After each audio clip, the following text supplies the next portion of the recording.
No, it's you can use the camera without it.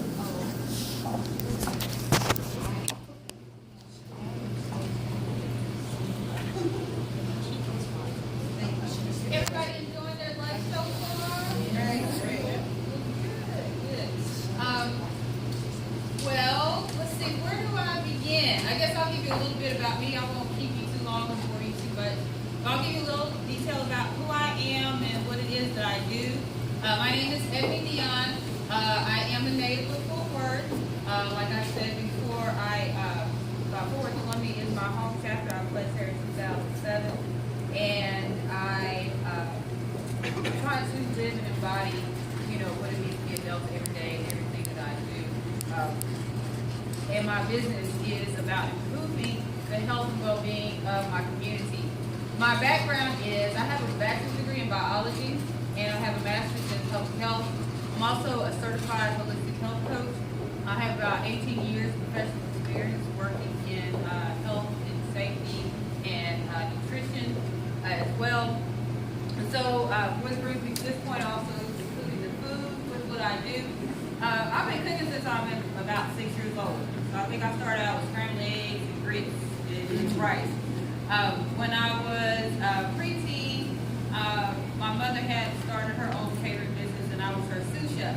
So I have been cooking for a very long time. Soul food is, and it wasn't really till recently that I really began to appreciate the art of soul food, because it's not just, a lot of times when we think of soul food, we think about the fat back, right? We think about the chitlins, we think about the neck bones and everything smothered and, with gravy and pork and all that. But with soul food is what my mom, when she taught me, whenever I was learning how to cook, I was like, well, Mom, how much do I put in this? She's like, I don't know, just look at it, see if it tells me how much it needs, right? And that's soul food. That is an art.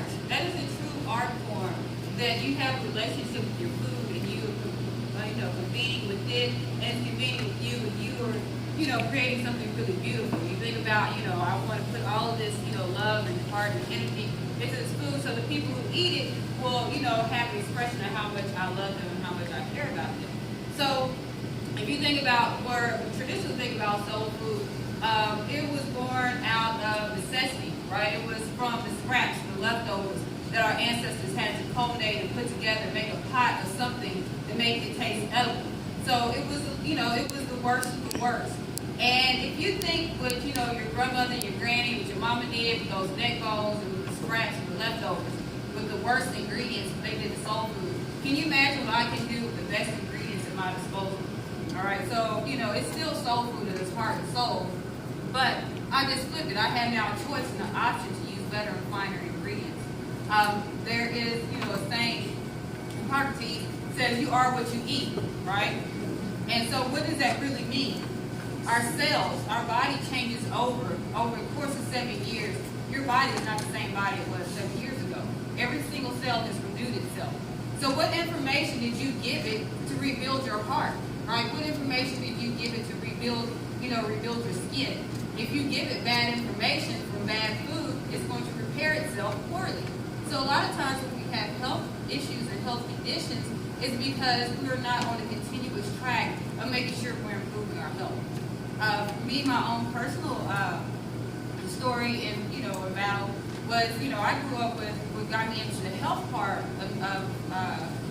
of my career is my father had multiple sclerosis and he was diagnosed when I was 6 months old. So I always wanted, was always very interested in the human body and how the human body works. But it's just beyond, and I was actually going to school studying to do pre-med. But then I was like, Western medicine just did not provide what I felt, our community needed. It was just a Band-Aid. It was just, a Band-Aid on a wound. It was a prescription pill. It was, some radical procedure. But it wasn't actually building a relationship with the patients and the patients being able to go home and take care of themselves. Because primarily, you take care of your health every single day, right? We're responsible for our health every single day. It's the doctors that just come and do the final checks and balances to make sure that you are actually in balance. But every meal that you eat, every action that you take does lead to your final health outcome. And so as my career went on, I knew that I still wanted to have, deeper meaning to my career. So I ended up going back to school to become a certified health coach, and that's when the catering came about as well around the same time. And I realized that, this is Texas. Me just going out and telling people they need to eat better is not really going to be as effective, because they're like, yeah, okay, whatever, but I don't know how to eat that stuff. I don't want to eat just grass. It's not going to taste good. So, I feel that I can show you better than I can tell you.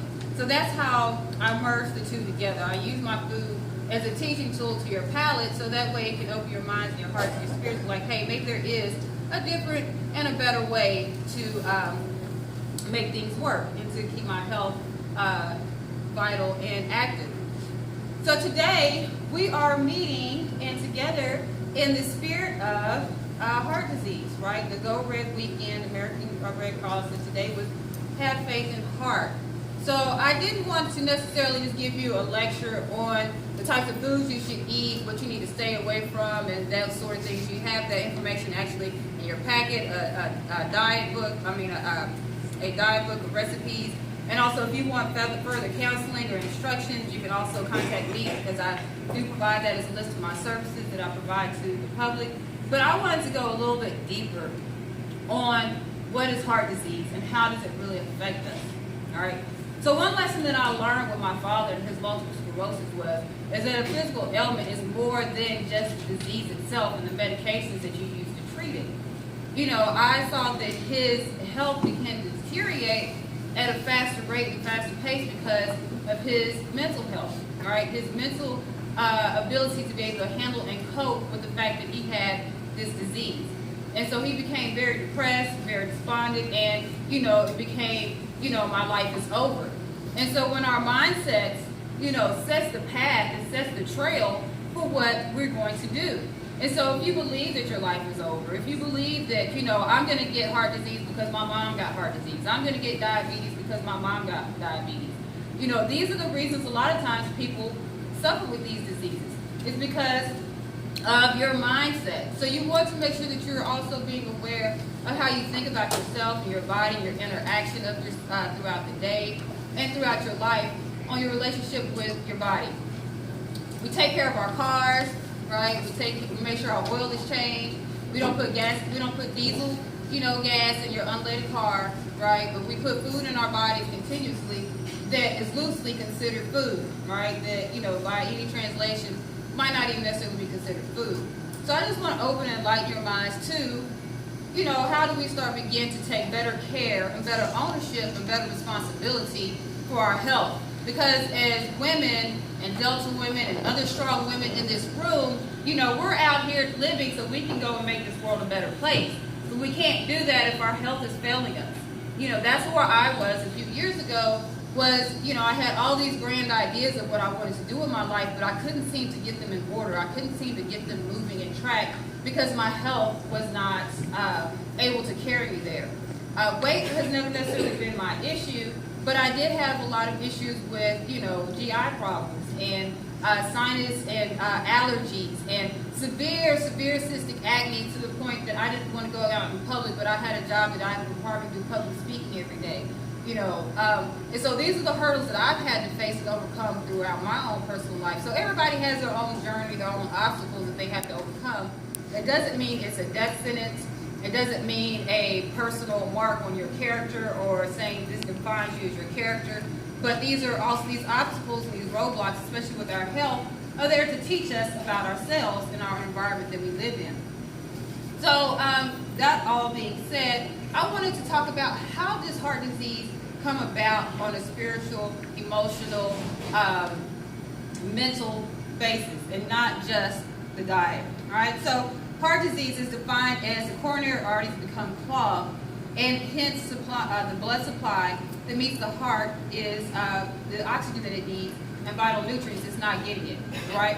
So your heart pumps blood to your entire body, but your heart also needs a great blood supply as well. Right? So if that blood supply that your heart needs is also being damaged and being blocked, your heart is not able to function and is required to do a lot more. I want to think about it. Sometimes we don't take into account of how important our emotions are when we say it every day. Oh, he broke my heart, right? oh, this just brings joy to my heart, right? I feel it in my heart. I know this is what I'm supposed to do, right? We ascribe all these feelings, emotions, and strengths, and even how with the decisions we live every day to day on our heart, but we don't take care of it like we should, right? So your heart, one study just said that heart disease, it shows that you take everything to heart, have low self-worth, you tend to deny your needs and focus more on others' needs. Thus, the meaning of heart disease is an emotional exhaustion of fear of being unloved.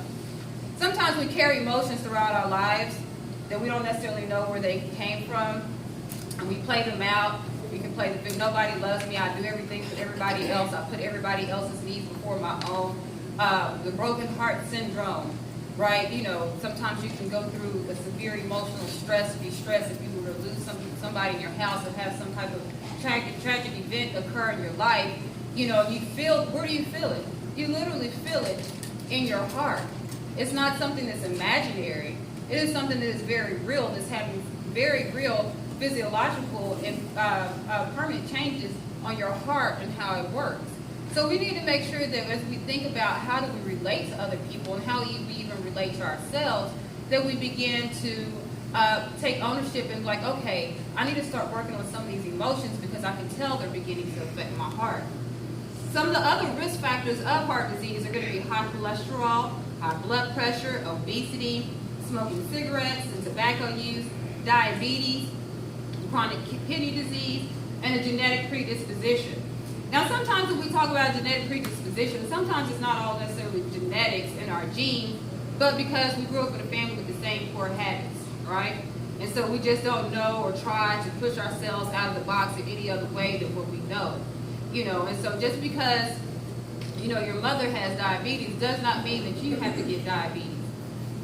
You see that on every corner now, there are dialysis clinics that are popping up. I see signs of, people in very ill health. I can look at their legs where they have, poor circulation or they've lost a limb and it's due to diabetes and then it's going to turn into heart disease. But these things do not have to happen. It's purely, between your diet and your emotional state, these things, you can have a balance in good health. Now, and some people may say, well, I don't know why I just can't seem to get it together. I'm doing everything the doctor told me to do, but my numbers just don't seem to be improving. My weight is not improving. Maybe these are some of the issues we need to deal with. High blood pressure. It's caused by repressed anger or grief. Simply put, it's accumulation of the inner pressure. Individuals suffering from this condition experience difficulties trusting others, even themselves. This is have faith and heart again. And I realized, I know for me personally, trust was an issue that I did suffer with, being able to easily trust others and how they interacted in my life and their ability to be loyal and to be able to hold accountable to their word. And then it came to a point where I realized, it's less about trusting those other people, but about me trusting myself and trusting God that, as long as I'm staying faithful with myself and the service that I'm supposed to do, the people that interact in my life, that they will be coming with the same good standards, right? And if they don't, then they won't, they will be revealed and they'll be removed, right? So trust becomes less about trusting man and trusting other people, but you have to trust and listen to that voice, the intuition that God speaks inside of you. And that's how you kind of work through, well, people have hurt me my whole entire life. And these are the thoughts that you have. What do you perpetuate? You perpetuate bringing people into your life that will continue to hurt you and bring you heartache, right? There was a period in my life where I was in a very unhealthy relationship, and this person, it was a somewhat of a codependent relationship. And this person, when they had a loss in their family, I was so entangled with this person that I immediately felt how anxiety, stressed they were, and I had other things going on in my life.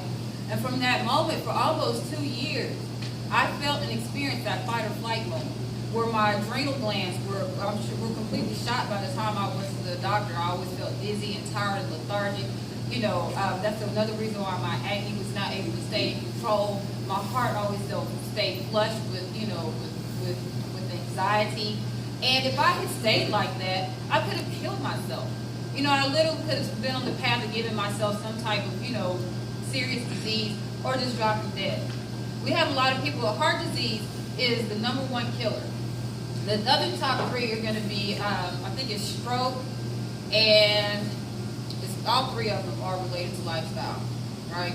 All three top causes of death are related to lifestyle. So that means we need to start, myself included, learning how when we interact with the world, just because I'm in my environment doesn't mean that environment has to become a part of me and infect me, because that's where the disease comes in. Obesity. What does obesity represent? It depicts that you're putting distance between yourself and the world. The disease is related to fear and feeling humiliated or ashamed. Some people use weight as a barrier. If I have this weight around me, I don't have to worry about people not accepting me because I give them a perfect reason to. I can't let them get in and be close and really touch and feel me because it's just too much of me to do that. Right? Sometimes it's these things that we have to begin and root down to the very nitty-gritty of our thought patterns. And once you release yourself of that, you realize, oh, this was so simple after all. You begin to realize that your body can heal itself. It also points towards the fact that you find it difficult to say no to others, and hence you take on too much burden. In an attempt to please others, you make them happy to tend to neglect your own needs. A lot of times as women, it's very easy to want to take care of everybody else because that's just part of our nature, right? We want to make sure that our kids are taken care of, that our spouse, our significant others are taken care of, that our parents, our community obligations are taken care of. And then you realize at the end of the day, I haven't eaten, and what I've eaten, I don't even remember. It may have came out of a bag, right? It may have a whole lot of preservatives and things like that. So also when your mind is not right, your mind is not set in the right place, you're not being mindful and thoughtful of the things that you're even grabbing and putting into your body. When your body is also in a high state of stress, your body can only operate in two things. So when you're in a state of fear and anger and distress and negativity and depressed, your body's in what is considered a fight or flight mode. It's all about preserving what it needs to do to stay alive. So your digestion is going to be one of the first things to stop. All right? So that means all the food that you put in your body, you think is tasting good, it's not going anywhere. It's not being digested properly. So that means your body's not getting the adequate nutrients that it needs because it's not breaking the food down as it should. Also, your gut, 90% of your immune system comes from your gut. So if your digestion shuts down, what does that mean? That means your immune system factory is not working either. And so it's not able to keep up with the rest of your body. Diabetes. It is a metabolism disorder. The metaphysical cause of diabetes, or the energetic cause of diabetes, is emotional isolation or lack of sweetness in life, right?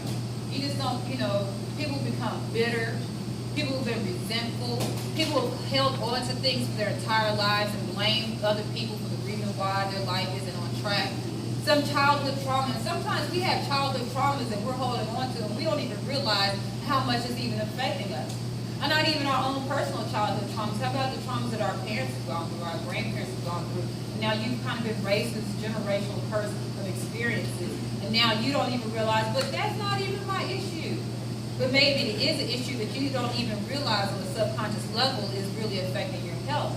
And so we have to take the time to realize that, no matter how many prescription the doctor gives you, it may not actually fix your problem. It may make it worse because you haven't actually identified the cause and effect.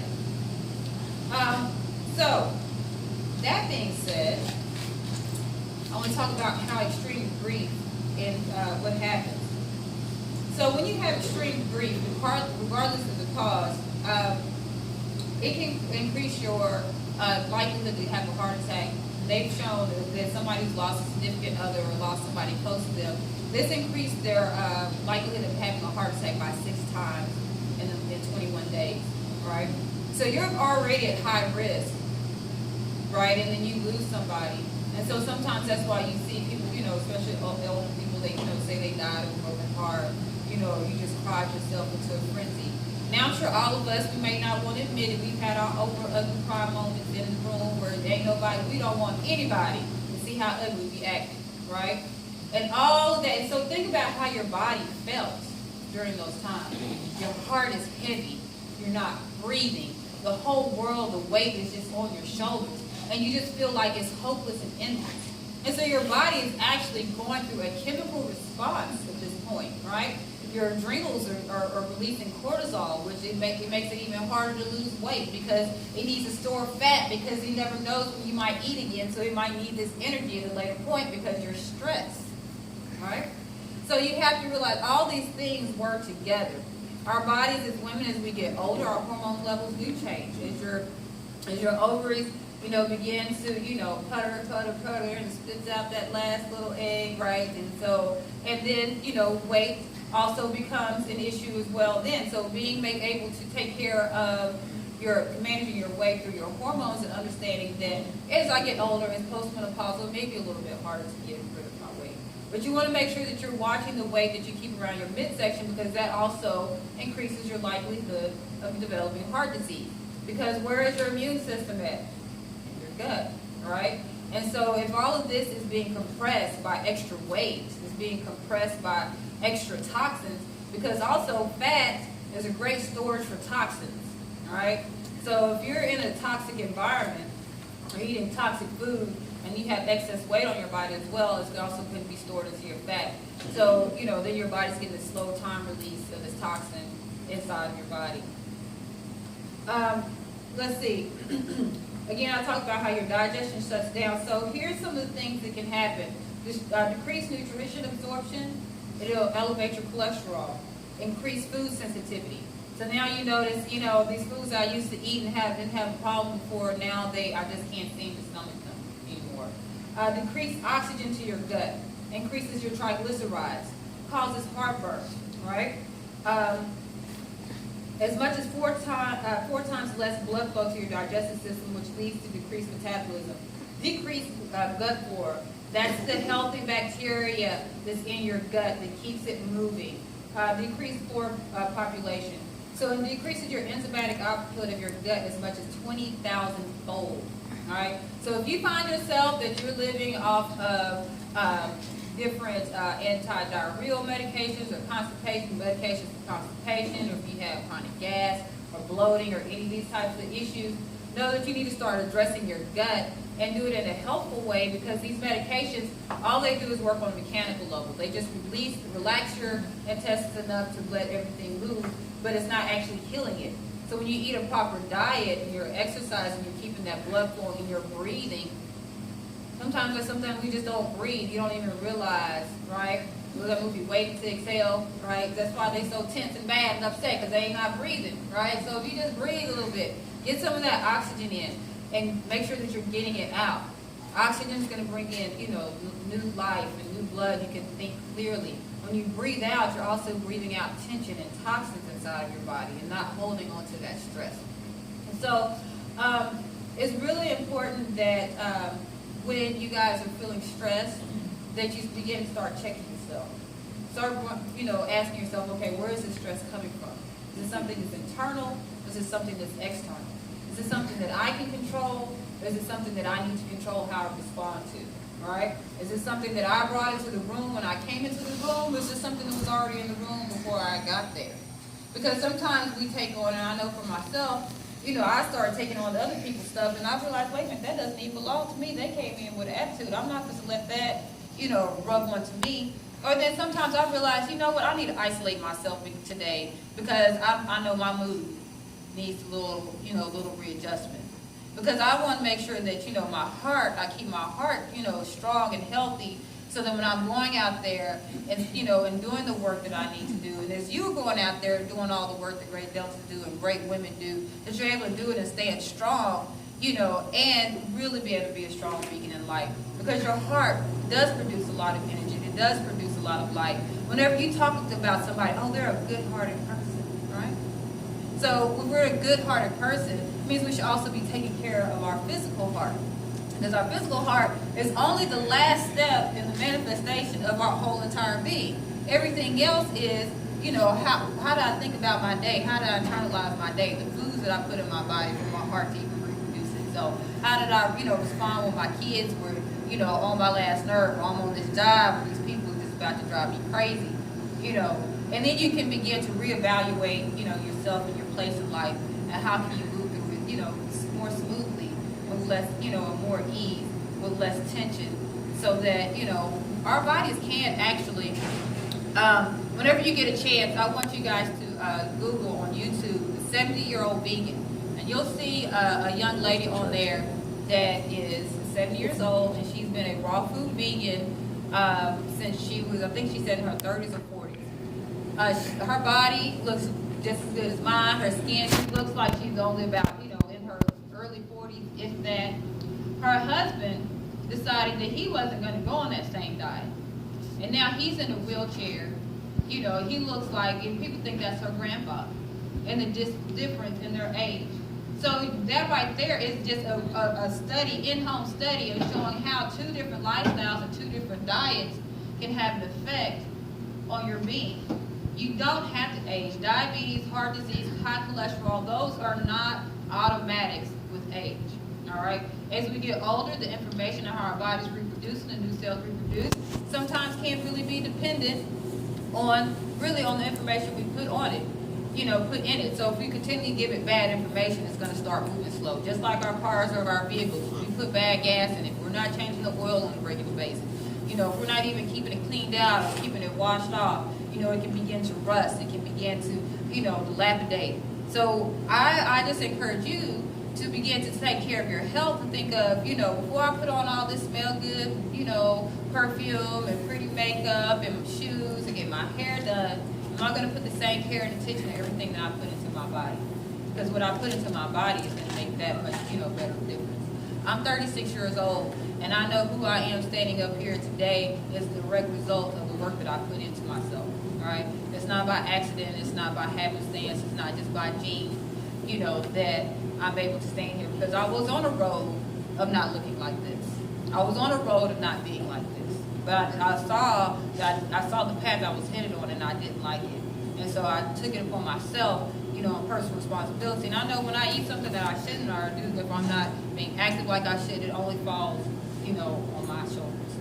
And so I know that as leaders and movers and shakers in the community, that, you're always encouraging other people to be their best and give their best. And so I'm just asking you to do your best and be your best and do your best for yourself and for your heart so that you can let it grow and flourish and give love. Because at the end of the day, as chaotic as this world is, and there is a lot of chaos in this world, you can't deny it. You can put on some, rose-colored glasses if you want. I have some fuchsia colors in my purse. But it's not going to change, some of the things that go on in the world. But I realize that one thing that this world is going to really and truly needs to heal itself is love. Love is the ultimate thing. We were born and made and created out of love. And sometimes the reason why it's so much chaos is because people have forgotten that. They forgot to love themselves. So you can't expect somebody to love their neighbor when they don't even love themselves. So as I go out and I preach and teach my good news is love. Begin to love yourself as you want somebody else to love you. I had to start, when I would listen to love songs, I had to start singing those love songs to myself to fall in love with myself. All right? I had to look in the mirror when my face looked like a peanut patty and I didn't like it. I had to say, Ebony, you're beautiful. You're strong, you're beautiful, you're capable of doing anything. So whatever it is that you feel like you're facing, accept it and love it and love yourself out of it. Don't try to shame yourself out of it because it won't change.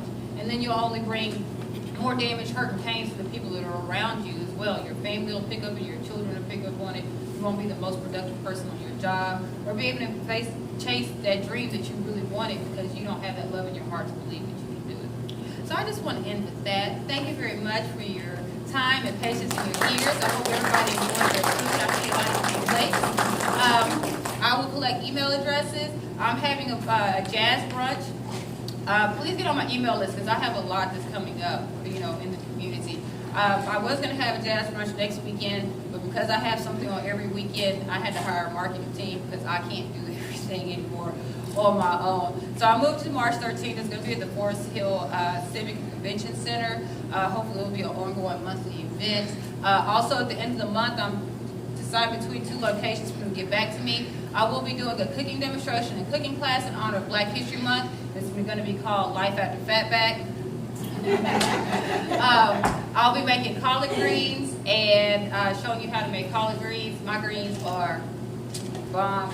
And then I also have some sweet potato cornbread and purple whole peas. No, not whole peas this time. No, I'm going to do sweet potato cornbread because that was just, I do whole peas for the brunch. Will you make some whole cakes then?